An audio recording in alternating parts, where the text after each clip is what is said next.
Oke, baik. Selamat pagi, Bapak. Pagi, Mungkin kita mulai dari tanya-tanya kabar dulu nggih. Bagaimana kabarnya? baik, sehat, walafiat, astungkare. Mhm. Sebelumnya saya izin perkenalan dulu. Nama saya Ayu Diamelia dari bidang kerohanian HMA Mukasida, ditemani rekan saya. Saya Aulia.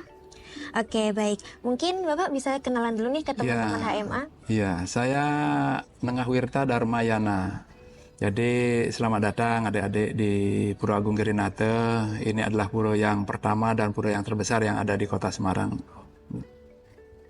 Oke, baik. Kali ini kita hadir lagi nih dengan Biro Edisi Agama Hindu ditemani dengan Ketua PHDI Semarang. Mungkin sekarang kita lanjut ke pertanyaan pertama nggih, Bapak? Ya, Oke, baik. Mungkin bisa dijelasin nih, Pak, soal Asta Bumi dan Asta Kosala Kosali nih. ya, ya, terima kasih. Jadi dalam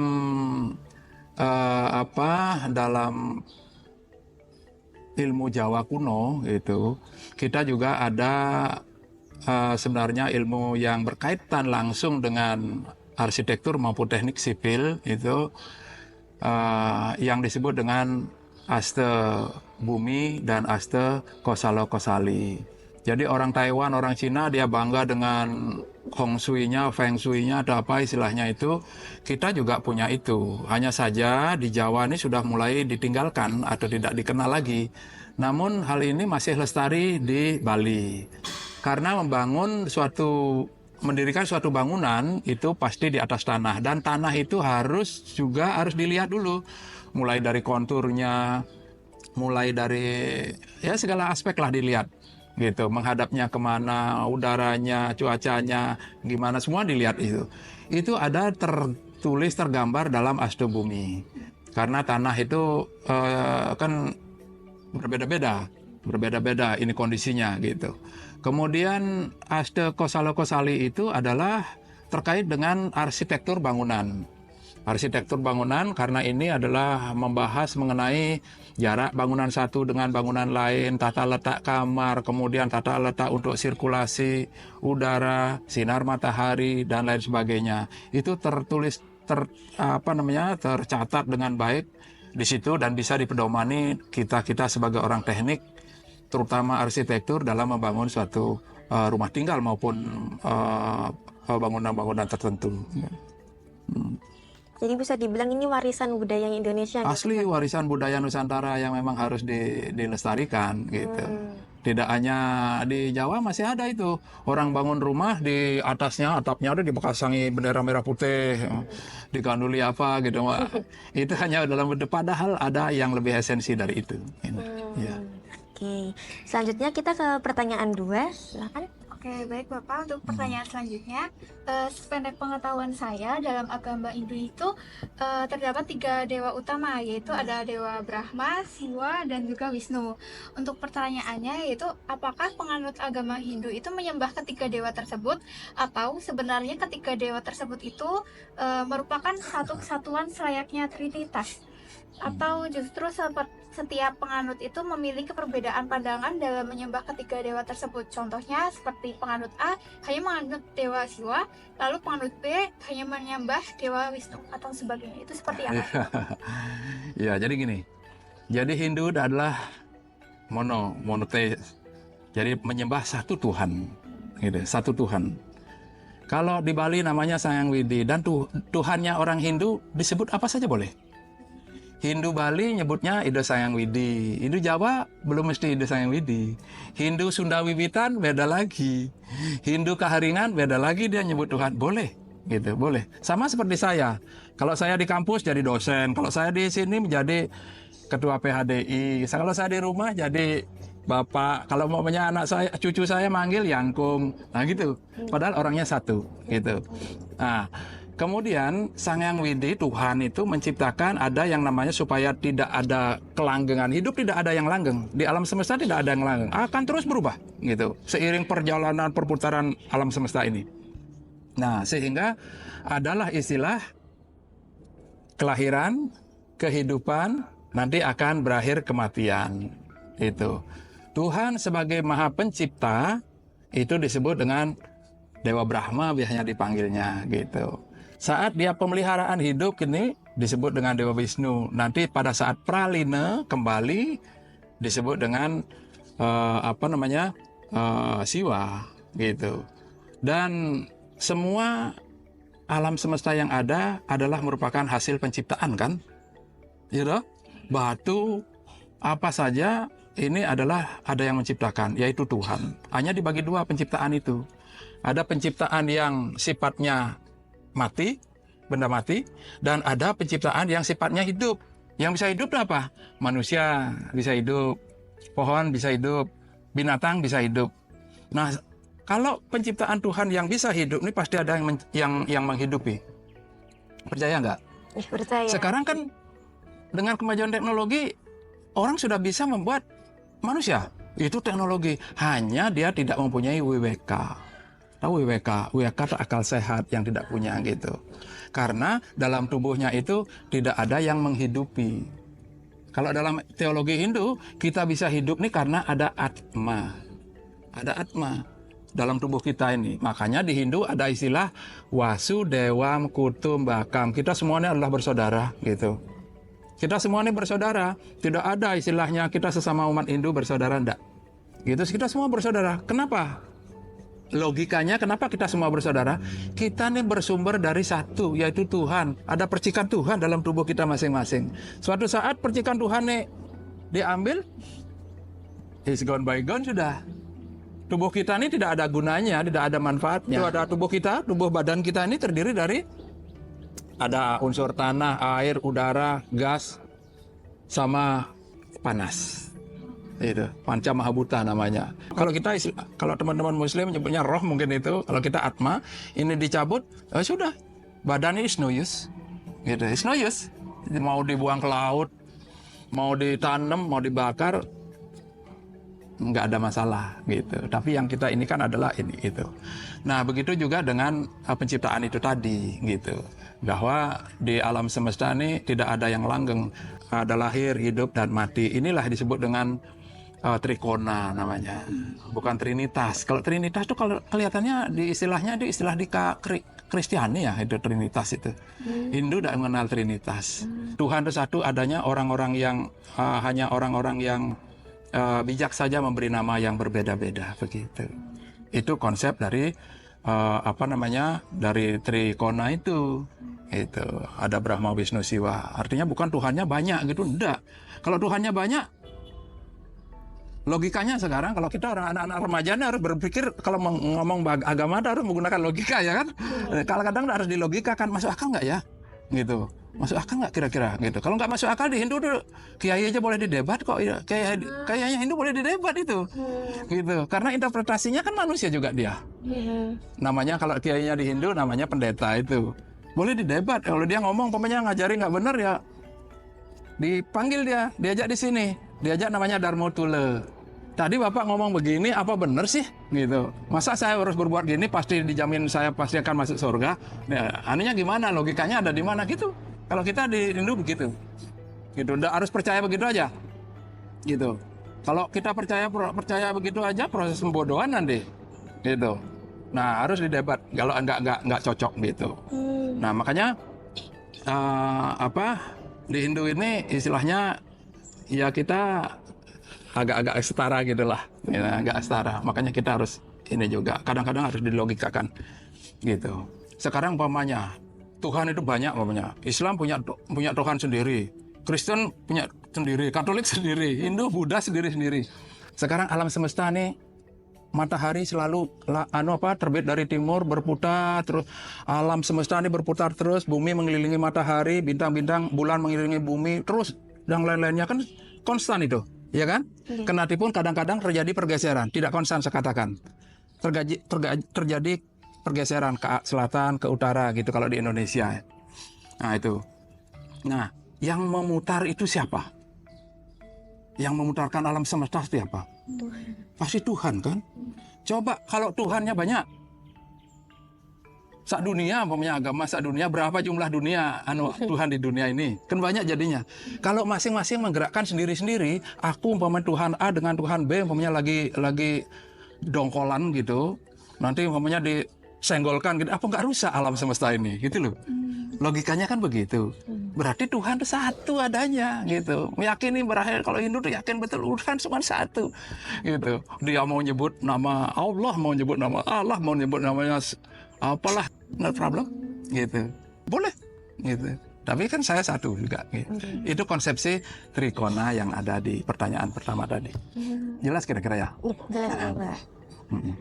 Oke, baik, kita lanjut ke pertanyaan kedua nih, Ya. Pak. Jadi sebenarnya tuh apa sih makna dharma dalam kehidupan umat Hindu sehari-hari? Nah itu, nah ini jadi gini, dharma itu boleh dikatakan kebenaran, Mbak. Boleh dikatakan pengabdian juga boleh. Intinya kalau dalam agama Hindu dharma gitu, sebenarnya jalan menuju kebenaran gitu. Agama ini sebenarnya sarana loh, Dek.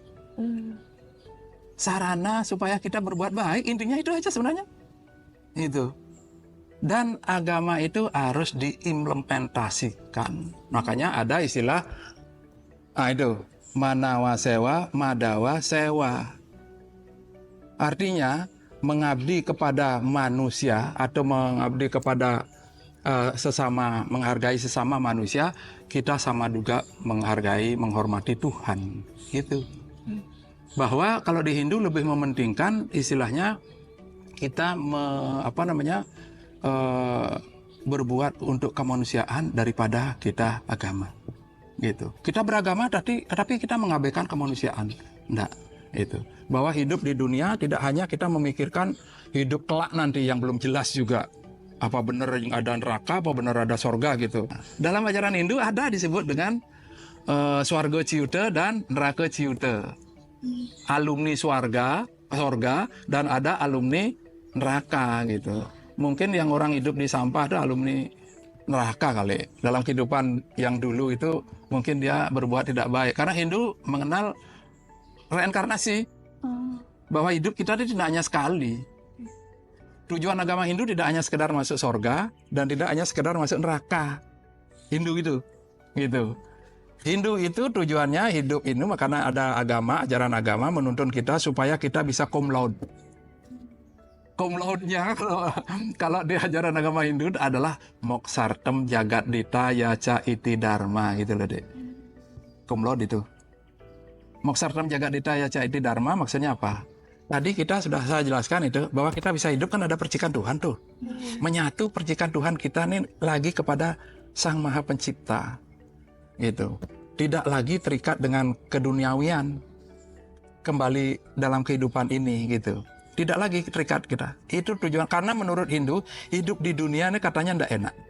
Adalah merupakan ujian. Nah, kalau maunya kita tidak bisa mencapai ke situ gimana? Ya itu tadi. Kita bisa mencicipi neraka, bisa mencicipi sorga. Tidak hanya di neraka terus. Gitu. Tidak hanya di sorga terus. Kita bisa juga mencicipi keduanya. Suatu saat kita lahir, ya tergantung dari kehidupan sekarang kita ini. Banyak baiknya apa banyak buruknya gitu. Makanya saat hari raya Nyepi, menyepi dia orang Hindu. Tidak hura-hura dia, menyepi dia, melaksanakan catur berata penyepian. Tujuannya cuma satu. Apa sih ya, aku laksanakan selama 1 tahun kira-kira. Buka lagi hari-harinya itu. Bulan Januari banyak dosanya apa banyak jeleknya gitu. Oh di sini saya masih kurang. Oh ke depan nanti saya harus berbuat lebih baik lagi untuk meningkatkan spiritual kita gitu. Gitu. Disebut dharma itu seperti itu. Jalan menuju kebenaran. Percuma kita beragama kalau kita tidak mengimplementasikan dalam kehidupan untuk berbuat baik gitu. Itu dharma itu. Memang perilaku kita ini sangat penting ya Bapak betul buat sekali. selanjutnya itu. Ya, jadi beragama jangan formalitas. Beragama itu adalah benar-benar memang keluar dari hati kita masing-masing gitu. Kontemplasi, sering melakukan kontemplasi diri. Gitu. Oke, baik. Baik, untuk pertanyaan selanjutnya Bapak, dalam agama Hindu ini ketika akan beribadah, hal-hal apa saja sih yang harus disiapkan untuk ketika akan bersembahyang? Ya, saya kira sama dengan agama-agama lain ya. Kalau umpamanya beribadah itu, kita dari rumah itu kita harus sudah menyucikan diri. Kemudian ya itu tadi saya sudah saya jelaskan bahwa konsep tempat ibadah Hindu aja sudah ada pintunya beda-beda. Itu maksudnya itu, bahwa kita menuju tempat ibadah itu kita dari rumah harus mulai menciutkan pikiran kita gitu. Makanya kalau di dalam, di sini no smoking area, apalagi di dalam itu lepas alas kaki. Kalau sudah di dalam nggak usah lagi diskusi yang di sini ini kita bawa ke dalam gitu. Itu makanya diikat pakai senteng, nanti boleh masuk ke dalam, semua boleh masuk ke dalam, nanti pakai senteng. Ini namanya senteng, ikat ini loh. Bukan untuk gaya-gayaan biar kedok langsing, enggak. Hanya ini simbol lagi. Simbol apa? Simbol bahwa kita masuk tempat ibadah itu diikat pikiran kita gitu. Ada loh anak-anak SD tanya itu, yang kesini itu, Pak, kalau umpamanya kalau ikat pikiran kok ikatnya di perut, kok di sini ikat. Kalau ikat pikiran kan di sini dong, gitu. Kok di sini gitu. Karena hal-hal yang di sini disebut kedewan-dewan, hal-hal yang bersih ada di sini, hal-hal yang tidak adil ada di sini gitu. Makanya di sini diikat di samping biar kelihatan cantik, langsing gitu. Gitu. Baik, jadi memang kita harus menyucikan pikiran. Ya, kita nyucikan. Makanya umat Hindu kalau sembahyang itu pertama yang dilakukan setelah duduk. Setelah duduknya juga kan, makanya ada kita belajar tapa, brata, yoga, samadhi. Gitu? Yoga itu dari Hindu itu, yoga. Tujuannya sebenarnya di samping untuk kesehatan, yoga itu sebenarnya adalah cara untuk belajar konsentrasi. Bisa konsentrasi kita apabila kita teknik duduknya benar. Gitu. Nah, duduk sambil miring gini gimana kita mau?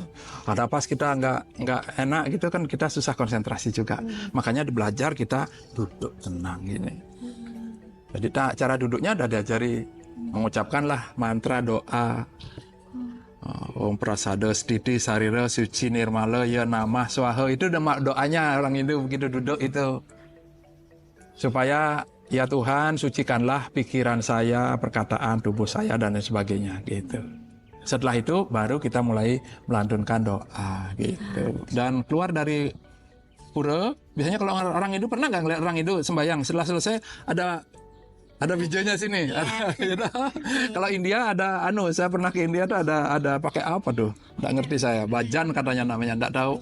Beras juga kelihatannya. Gitu. Itu kalau menurut saya itu tujuannya adalah sebagai pertanda bahwa kita ini habis sembahyang loh. Gitu. Kalau habis sembahyang tuh tingkat spiritual kita harus tetap terjaga. Syukur-syukur bisa naik gitu. Jangan malah turun, baru sembahyang terus langsung rasanya orang lagi gitu. Nah, itu dikasihlah tanda nih gitu adik-adik. Oke, selanjutnya ya Bapak. Jadi gimana sih upacara dan ritual dapat mencerminkan nilai-nilai ajaran Hindu dalam kehidupan sehari-hari? Mungkin sama seperti tadi. Kalau kerangka dasar agama Hindu terdiri dari 3. Ada namanya tatwa, susila, dan acara. Tatwa ini yaitu tauhidnya itu loh. Kalau dalam Islam disebut dengan tauhid, ajaran agama tauhidnya. Itu kita sama dengan India. Tatuanya ini. Gitu. Hindu-India, Hindu di mana-mana sama gitu. Terus susila, nah ini yang mulai beda. Etikanya orang di Hindu di India, di luar Indonesia ini beda dengan orang di Indonesia. Susila.